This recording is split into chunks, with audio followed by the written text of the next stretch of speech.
live on the YouTube and live on the radio. And we say a very good morning to Mr. Nico Kleynhans. Hi, good morning to you and also to the listeners. We have a deputy president, and he was given the task of driving the fourth industrial revolution. And he was briefed. The international television got to hear of it and asked whether he would come along for an interview. And he agreed, and the cameras were set up. Everybody was sitting down, and they asked the first question.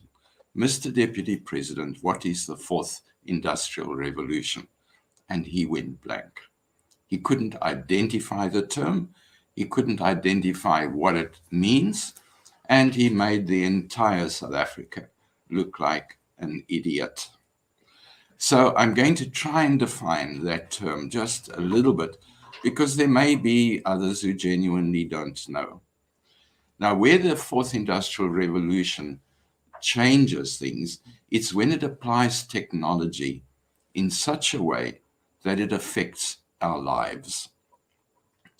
So let's look at traveling, because that's the one that affects most of us, because we use Google Maps and we use Waze and things like that. And one of the things that always irritated me, especially when I had to travel around in Europe and particularly Paris, is after you've been there a couple of times, and I had to get through that stop to get to the university, is that the taxis would take me off course. So a half an hour journey, they would make an hour-long journey. Now, I would know they're off course because I've been down that road often, but my French was never strong enough to be able to say, hang on, you're now making this trip a lot longer. And I found the best would be to get into the taxi, explain where I wanted to go, put on Waze on my phone, leave the volume loud so that the taxi driver could hear. I would know when they went off course. I would get some measure of protection, and I would probably get to my destination 15 or 20 minutes earlier. Now, the Dutch are a lot more organized. There, if you're getting on board your high-speed train, as you approach the station, it will tell you, if you want to go to this stop, this is where you would find the buses. The bus to this destination will leave in 5 minutes' time. This is how you walk to get to that particular bus stop. So it is completely integrated.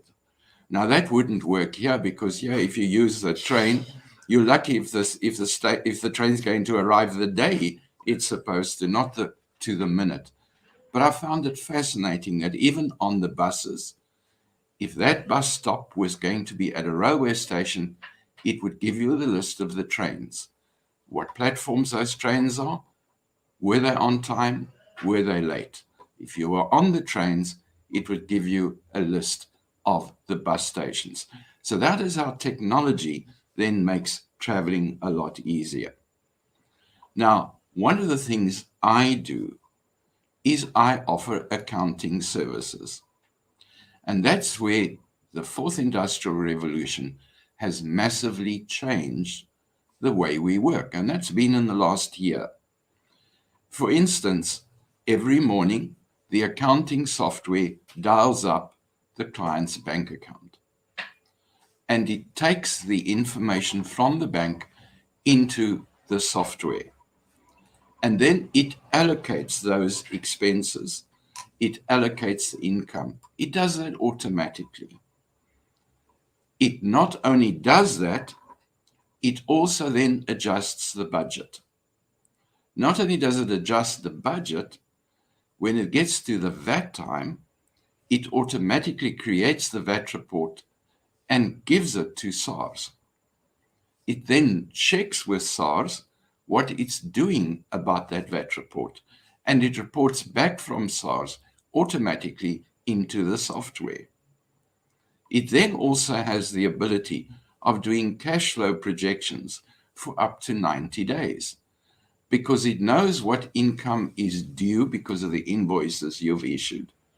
It understands what your budget says is due, and it puts all that together so it can tell you at the end of the month when it comes to paying salaries, you're going to be short of 5, 10, 15, or 20,000.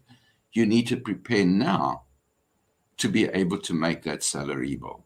And because it does that 90 days ahead, it supervises everything for you. When it gets to the payroll, it'll issue the payslip to the staff person. It also knows what to tell SARS. And it issues the EMP 201s. And so again, it not only speaks to SARS, it reads what SARS is doing with that particular information. So whereas before, we would need an accountant spending an hour or two a day on your accounts, that's now down to 2 or 3 minutes because everything is automated. And the nice thing is, when the client phones you and says, my laptop got stolen, it doesn't matter because the software is not kept on your laptop anyway. It's kept in the cloud. So whether the client is in Cape Town, sitting in Hawaii, sitting in the USA, working in US dollars, whatever, the software is able to manage the process. Now that has impact on what you're going to have to be trained if you're wanting to be an accountant. And if you're wanting to work as a CA, it's going to affect the way you are trained. Now let's go and look at the medical field. In Japan, if you need to be having a root canal, the dentist does not do that exercise. It can be done by a robot. So you're sitting here with a technician who is with you in the surgery, and the robot does everything else. Now, I, at the best of time, don't trust a dentist for a root canal, Exactly. so I'm a little slow on that uptake. But today, if you want to go and see a doctor and you use the click system, you're going to pay 300 rand to see the doctor. Not 500 or 600, but you're going to see the doctor on a screen. And the person in the room with you is going to be a qualified nurse. And she's there to take your temperature, your blood pressure, and do all the things that the doctor needs in order to make the decision. The doctor will have your file on record. If the doctor prescribes a particular tablet, the computer program will tell him you can't because this person is using medication A, B, and C, and that's going to cause a conflict with the medication that you want to now propose. If you need an X-ray, that X-ray can be read by the software. So it's going to change the way that we see the doctor, because the doctor is sitting on the beach in Hermanus. He is not sitting in a surgery. And that is how medical, your relationship with your medical practitioner is going to change. Now, let's say you are an author. You're in big trouble because there is a software program. And the software program can write articles and write books. So you tell the program, I'm wanting to write a software, I'm wanting to write an article on dogs that look after ducklings.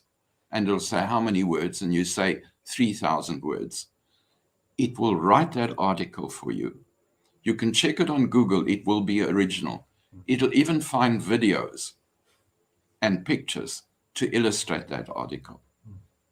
So now, if you're a school teacher, how are you going to mark that kid's effort? Because there's nothing original there. In a sense, it's done by a particular program, and you can't prove that that is not their work at all. Last two, Val Kilmer had throat cancer, so he lost his voice. He's had a chip installed. The chip allows him to speak.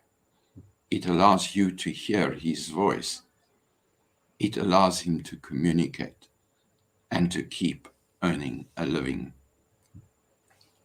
Now the one that makes me uncomfortable. There were a couple of scientists. They were family members, a dad and son. And every afternoon, they would meet and have long conversations. And Dad realized that the son was not going to make it if Dad was going to pass away. Dad was diagnosed with a terminal illness. And so he said to his son, we have the technology and the software. Why don't we put all these video programs that we've made of me into the system? The software can create a chip that can allow this program to speak to you. The AI within the software can think. You can therefore have conversations with me, the digital me, after I've passed away. That software is working. And you can put any relative onto that software and have conversations after they have passed away. Technology can make a difference, even if it makes some of us feel uncomfortable. Sure. Thank you so much, Nico. A lot to think about and to process. I really appreciate your time this morning. Sure.